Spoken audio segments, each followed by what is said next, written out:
Hi, everyone. We're gonna, as usual, give everyone just a minute to get in here. We'll do our introductions and then we'll go ahead and get started with the webinar, but we're gonna give it about another minute or so just to make sure everybody's here who is joining us.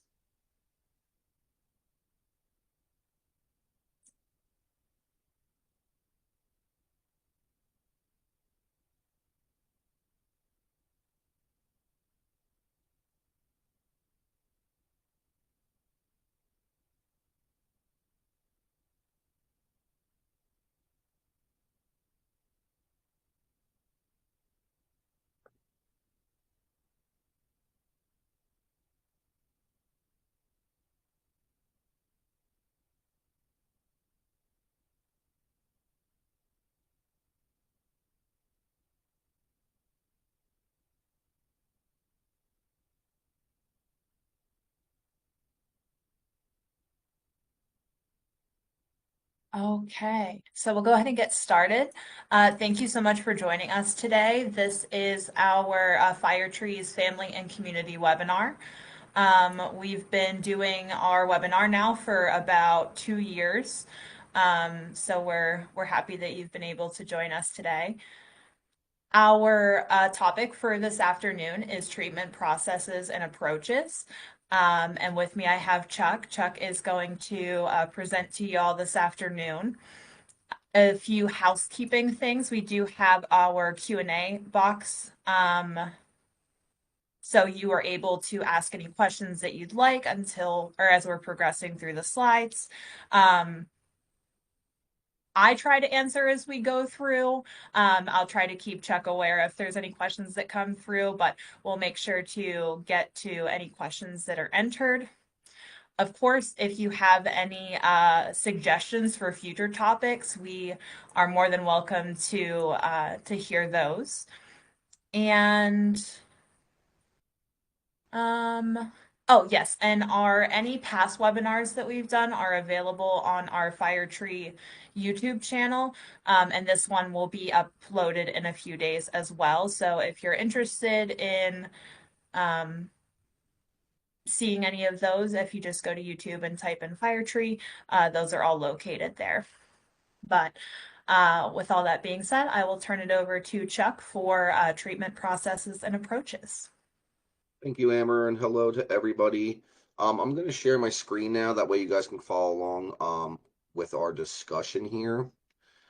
And as Amber stated, we're discussing the treatment processes and approaches, kind of a little bit what it's like for a client or a family member, whoever, friend, whoever it might be, when they land here in treatment. So the first part of treatment consists of an admission process. And so a client's intake is going to be completed within 24 hours of arrival. That's the standard that's laid out by ASAM as well as the state. Typically, admissions or clinical intakes are completed the day of arrival. At times, clients will get here a little bit past 7 p.m. where clinical team members are no longer in the building. And in that case, their intakes get managed the day after. So part of a client's admission is going to include signing the consent to treat. That's one of the most important consents we can get on the front end. That allows us to provide them with services. We're also going to indicate some emergency consents. If anything happened, we can communicate with family or a natural support. And then a member of our medical team is going to get a hold of them. And so they're going to assess them medically initially to determine appropriateness for the level of care because at times medical issues or concerns will disqualify somebody for treatment. And that's simply because our facility wouldn't be set up to manage their medical needs. That doesn't happen often because we have what's are called pre-screens. So typically we can gather the information needed up front to understand or know if someone is appropriate for our program. And of course, if somebody wasn't appropriate, we would work towards creating a referral to get them into a program that would fit their needs. But more back to the clinical component. So that clinical intake, we're going to be gathering some additional consents, telehealth consent, telepsychiatry. In the event we would need to set up a client with an external provider, those consents allow us to create that connection via the computer. I think telehealth kind of got popular within the COVID era, and it's still something that's hanging around and it is beneficial. Also, within the clinical intake portion, we're going to gather information. We want to know their height and their weight. We want to know if they've been in any prior treatments. We would like to know if they have a safe address to return to upon completion of treatment. We kind of want to get at top of what medications they may be on, because all of this is going to be taken into consideration when an individual is in our program. We're going to work towards meeting all those needs, getting clients connected with the medications that they prefer or that's going to benefit them the most. And then we also want to know kind of what's going on with an individual when they get to our program. That way we can meet their needs and make sure we keep all that stuff in place that is helping them. Um, Additional information we gather, kind of little background, family information, siblings, children, um, are they currently in a relationship, and stuff like that. Following the clinician's intake portion, the next piece from the clinician is going to be the completion of the biopsychosocial. And so this is a little bit more thorough in regards to information gathering. And this is where we start to ask some deeper questions. Um, the reason for the BPS or the biopsychosocial is it's a requirement of all programs in Pennsylvania, but it also gives us a more thorough platform to utilize to assess for appropriateness for our level of care. It helps us identify any needs that may be present. It allows us to assess for mental health needs as well. And then, of course, we're going to gather some of that historical data that's important that we have when we are treating clients. Some of that data is going to be their identity, um, what pronouns they prefer, what gender identity, where they're from, who raised them, do they have siblings, the connection to family. We're going to gather some military work, education, and legal information as well. Any prior military experience. More often than not, clients do not have that. However, some do.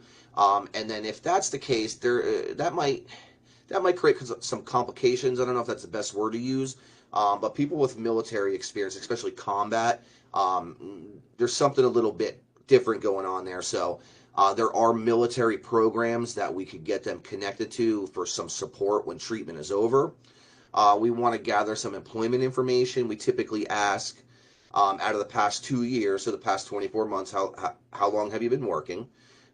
We want to know about education. And of course, if someone doesn't have a high school diploma or a GED, we would encourage connection to services post-treatment to kind of help bridge that gap there. And then we want to gather some legal information because a lot of times clients coming in do have some legal concerns, whether it be scheduled court appearances, bench warrants, scheduled meetings with attorneys. And so when they come in, we need to know that because we may have to communicate with judges, public defenders, lawyers, and/or probation or parole officers. It's a really important component of treatment. We wouldn't ever want anyone in treatment and not have those connections created because failure to comply with legal requirements tends to lead to further trouble, and we don't want that. We also want to gather some health history information. Again, this helps us understand what needs may be present, medications. Are there some upcoming appointments or follow-up appointments that are needed? We'd like to know if a client has a primary care physician, because if they don't have one, we will work towards creating that referral if they are open to that. Um, we're going to ask about trauma-related episodes. That's very important as well. We can get a little bit into that a little bit later on. We're going to ask questions regarding their drug and alcohol usage, kind of to maybe indicate how severe an issue is, or like what's been going on with their active use. Of course, we want to assess for mental status, um, as well as the final portion of the BPS is kind of the conclusion that the clinician generates, and that's the diagnosis and the prognosis. As it's going to include some information, with aftercare planning or recommendations. Following the completion of the biopsych soc, that will be completed within 72 hours of admission. So the day and time someone arrives, That's their first day in treatment. So everything works off of that date and time. The treatment plan, by requirement, needs to be completed within 7 days of admission. Typically, these are completed sooner, and I think we're better for it when we're able to do that because the treatment plan is going to be the individualized work that the client completes while they're in our program. And how do we create treatment plans? We create treatment plans pulling information from our intake as well as our biopsych soc. We're going to look for client strengths. We definitely want to be building treatment plans off of client strengths. We want to work with existing skill sets to help improve that as well as translate that to a life of recovery. And we also want to take a look at some deficits. We don't want to be deficit focused. However, it's important that deficits do be addressed. And that could be something like somebody not really being fully aware of their triggers or high risk social contacts or high risk environments. That's part of the process in treatment where we'll start to review all of these like triggers, high risk environments, high risk contacts, places that are generally speaking unhealthy for people in recovery. Um, so we want to take again both strengths and deficits and incorporate that in the treatment planning. Treatment plans are what we call client centered. Um, that means they're individualized. Not everybody that comes to treatment gets the same treatment plan. Some people need to address trauma symptoms and how to manage them. On that note, our clinical team, we do not go in depth with trauma. We are not trained for that. We're not certified in that. So that's not something we do. In our program, we try to help create that linkage or that connection to maybe some symptoms of trauma to help increase awareness of that. And then, of course, with that, we would want to work with clients to assist them in developing coping skills. That way they can manage those symptoms when they arrive. And if we do find that there's some significant trauma or extensive trauma, what we do as clinicians is create referrals for clients to engage in trauma-centered therapy when their time here is done. That'll be part of their aftercare planning. We'll get into that shortly. We work towards empowering our clients, and what does that mean? It means we want to hear from them what they need, or what's going to work for them, or what's going to best serve them. We want to hear from them.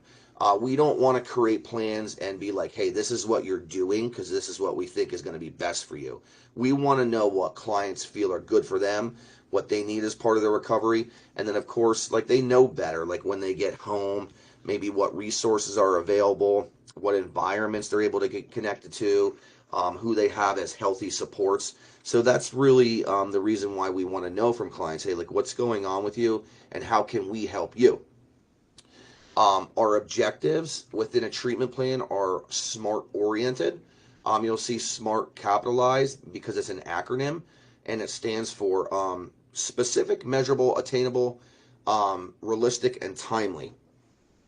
And so we use that acronym to help build our goals and objectives. We wouldn't want to establish a goal or objective for a client that's unachievable. We don't want to set anybody up for failure. And then the SMART outline, it just gives us a good platform to work off of. That way, when we develop a SMART oriented objective, it's clearly outlined. And so that might sound like client so and so will complete pages 1 to 13 in his trauma journal by 11/26/2024. That would meet all like the SMART check boxes, if that makes sense. It's specific, we can measure it, it's obtainable, it's realistic, and it's timely. And again, that's just an example of a simple objective. Forgive me. Goals versus objectives.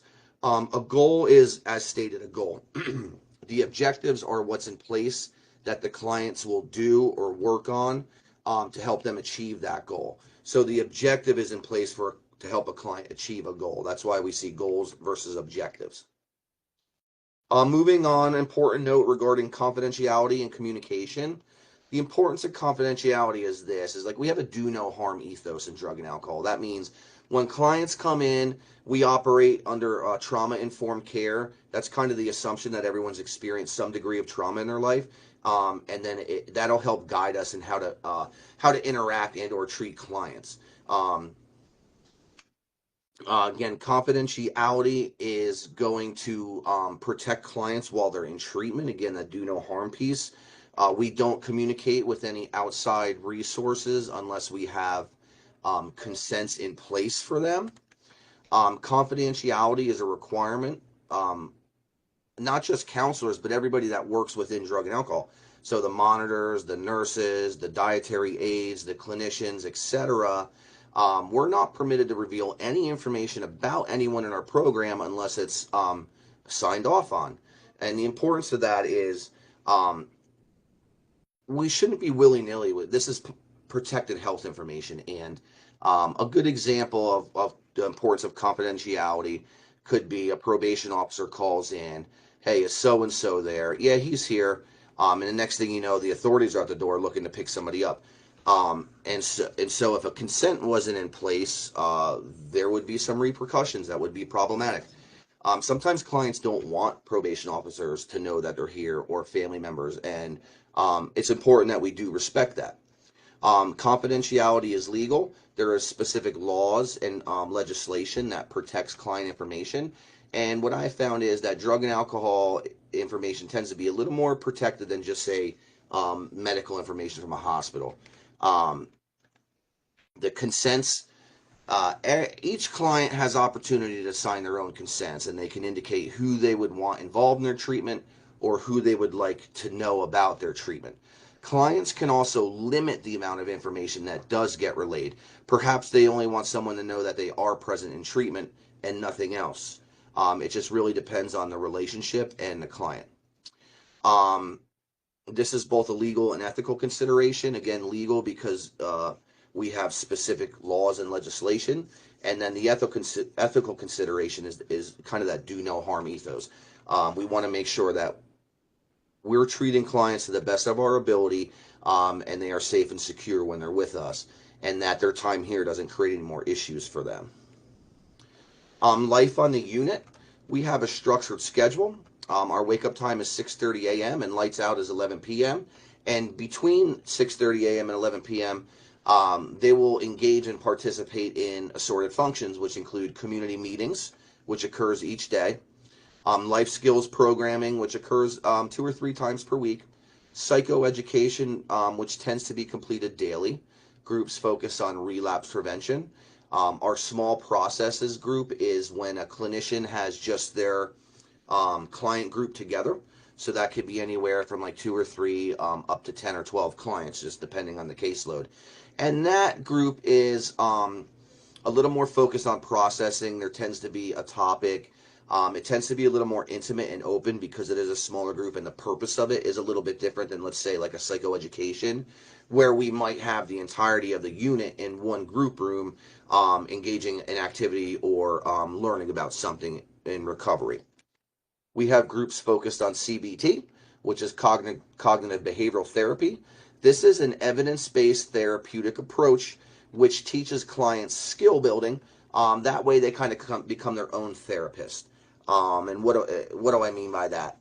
CBT, again, is evidence-based. A lot of people have taken a look at it, and their interventions and their information is proven.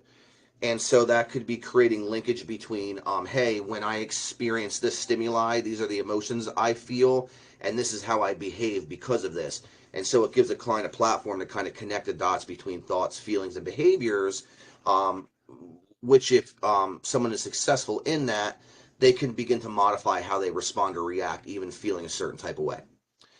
SAE is a substance abuse education group. That's pretty broad, and that the topics can vary there. Co-occurring focuses on the linkage and the connection between mental health and substance use. It's not something we could ignore. We have groups focused on positive thinking, 12-step meetings, and then we have a variety of other groups as well as experiential activities. While a client is on the unit, we monitor behaviors like passively and actively. Um, and we're not correction officers, we're not police officers. Our presence here is gentle. Um, and we want to make sure that everyone's getting along, everybody is being appropriate, adhering to the rules and expectations, and that way we maintain a safe environment and a therapeutic environment that's good for everybody that's here. Um, Recreation and work therapy is part of programming. Work therapy are some assignments clients give each other as a community. Maybe it's like mopping and sweeping the hallway, organizing the group room, cleaning the bathrooms. So we have this incorporated to provide an opportunity for clients to have responsibility, and to move through that responsibility successfully. Our recreation therapy, we have ample time for recreational activities, both inside and outside. Group members are free to engage in that. Recreation therapy is built into treatment planning. We do want clients active. We want them engaged. We want them socializing, and operating as a community. Um, Client expectations are that, hey, they'll read their handbook, they'll follow the rules, they'll be responsive to staff redirections and prompts, that we be respectful of one another and kind. And more often than not, the community does a very good job at adhering to those expectations.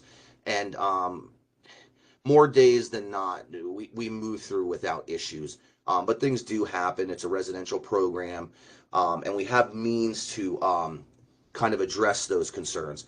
The first being an informal fraction notice. This is it's a formal process where we identify an issue or behavior of concern, and it gets documented in a client chart, and then there's a follow-up piece for that. Um, Behavioral contracts. If we see a continuation of behaviors, the behavioral contract is kind of like we step it up a little bit, where again we outline the issues and the concerns, and then we also provide clients some interventions to help maybe modify behavior or see things a little bit differently. And then, of course, if we have group members who aren't adhering to the rules or expectations, or there's a continuation of behaviors that are outside of the norm, we've met with, we've spoken to, we've provided interventions, we've guided and supported. The next step in that process would be an administrative discharge. These don't occur often, and we do our best to not have this happen, as we want everyone to learn, grow, and move through this process comfortably. That way they have a good experience and they learn, and they're able to improve their lives. Discharge planning. Like, what is that? Discharge planning should be started the day of a client's arrival. We are not here to shoo people out the door. We encourage clients to take their time. We encourage clients to do more than 28 days. So discharge planning is getting clients connected to the resources, and the providers that they need as part of their aftercare plans. That more often than not, we're connecting someone to the 2.1 level of care or intensive outpatient. If someone's returning home or to a sober living residence, the intensive outpatient is going to be the most appropriate recommendation. There's partial programming, depending on what's going on with somebody. If, let's say, they don't have employment initially when they return home and they need a little bit of a greater degree of supervision, partial programming will let you sleep at your own home, but during the day you're going to be in groups. Sometimes partial programs provide lunch. You're there from like 8 to 3 or something like that, 5 days a week. Sober living is as it says. These are privately run homes. Some have licensure from the state, some do not. And this is a house that's typically managed by a member of the house, and those residing in that house are seeking recovery. And sober living is not a formal level of care, but it is a great support to people re-entering community. And then the halfway house level of care is a more structured environment that allows group members to engage in daily programming, meet with their counselor once a week, and also begin to obtain employment, begin to attend outside 12-step meetings, develop a support network, and kind of get reacclimated to independent living while in a structured environment. So someone's treatment process might be inpatient, halfway house, sober living, outpatient, and they keep going on from there. Typical times for inpatient treatment. Our program, we do our best to maintain a 28-day minimum to be considered for a successful discharge. Most programs are going to have a minimum standard, but everybody's time frame is a little bit different. Again, we encourage people to take their time while they're with us. I personally like to see people do about 45 days in treatment. I think that's a very good time frame to be an inpatient. And the purpose of inpatient is for stabilization, We want to create linkages between emotions, thoughts, and behaviors. We want to help individuals have a better understanding of what their triggers are, high risk environments, high risk contacts, etc., and getting connected with some support resources when they're outside of program to better help them. How do we determine if someone is ready for discharge? That is collaborative effort between counselor and client. Sometimes people have jobs they got to get back to, and they only had a certain amount of time they can be away. Sometimes there's some family needs. So it really depends on the individual and what's going on with them, which is going to indicate their time in treatment. And then, again, determination if someone's ready or not. We want to see someone stable, someone responsive to what we're doing, someone who's applying themselves, and of course, we want to get them connected to the resources they need, whether that be intensive outpatient, sober living, or a halfway house. Sometimes we got to get clients connected with primary care providers because they have some medical needs that'll require follow-up attention. And then, of course, we need to communicate with legal entities, probation or parole officers, if that is part of someone's picture. Oftentimes, probation or parole will need to approve an address before a client can return there. And I know this was pretty brief today, and I appreciate everyone being on board here. And like in conclusion, treatment is client-centered and individualized. Depending on their needs, their strengths, their deficits, they'll get their individualized treatment plan. And then even while in program on the unit, we're pretty fluid. Again, we got to be responsive from day-to-day stuff. Sometimes the community is a little more disconnected. Sometimes they're very cohesive and they self-regulate. It just really depends. Recovery is not cookie cutter or one size fits all. In the past, it was always like 12-step meetings, higher power, spirituality, etc. The more we learn about human biology, behaviors, we are finding that there are a plethora of ways for someone to recover. And again, that's where that empowerment piece comes in. What do you need? What are you interested in? What's going to best help you? Treatment is oftentimes the front end of someone's recovery. Oftentimes, more than one treatment episode is needed. So if we have a family member that's kind of like getting it together, back in treatment, continue to support and love them. They are making progress. Sometimes it's difficult to really keep that pinned down, but being in treatment is better than being on the streets. That is for sure. Um, Back to treatment lengths, they can vary, and that's dependent on client progress or regression. We assess this continually through what's called ASAMs. That is a formal process we have to identify, again, strengths, needs, deficits, liabilities, progress, regression. And while clients are in treatment, we encourage open communication with family and natural supports. And we also offer family therapy sessions via Zoom if a client is agreeable to this. And I know from my perspective, I don't do too much when it comes to family sessions in that I want the client and the family to be speaking, and I want them to have the conversations they need. And then I would be in place to support the client rather than really get into some like family stuff. If we did find that there was some family needs, we would work towards creating that referral when someone is done here. Um, our next webinar is on December 17th at 12. We hope you can join us. Within this, there is question and answer. I'll stay on for a few moments to kind of see if anything comes through, and I'd be more than happy to answer all those questions. And again, I just wanted to say thank you, and I hope that you've learned at least one new thing today.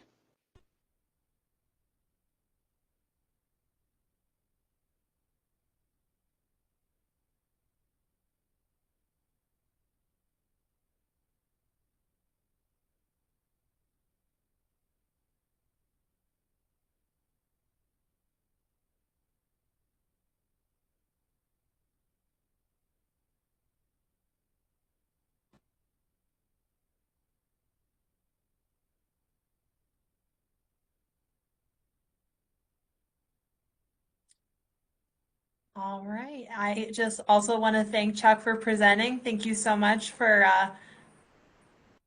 spending your time putting this together and presenting this afternoon. I really appreciate it. And to everyone else, we hope that you'll join us in December. Thank you. Thank you, everybody.